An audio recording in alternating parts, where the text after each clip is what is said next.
Umabot na sa $7.1 billion ang tinatayang net foreign direct investments ng bansa mula January hanggang November noong 2025.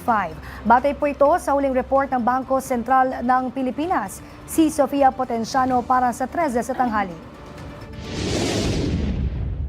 Tumaas sa 4-month high ang foreign direct investments sa FDI sa bansa noong Nobyembre 2025. Batay sa pinakahuling ulat ng Bangko Sentral ng Pilipinas, umabot sa $897 million o halos 39.7% ang increase kumpara sa $642 million noong Oktubre. Sa kabila ng unpredictability ng pandaigdigang merkado, nakikita ng mga ekonomista ang pag-angat ng FDI bilang senyales ng posibleng pagbangon ng ekonomiya ng Pilipinas sa 2026. Bagamat may naitalang year-on-year decline sa FDI, binigyan din ng market strategist na si Jonathan Ravelas ng pagtaas noong Nobyembre ay nagpapakita na muling nagre-re-engage ang mga investor kapag nakikita nila ang mas malinaw na polisiya at stability.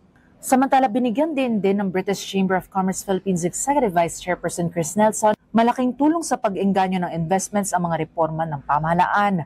Aniya, nagpapakita ang mga hakbang na ito na nananatiling investment ready ang Pilipinas habang pinapadali ang ease of doing business sa bansa.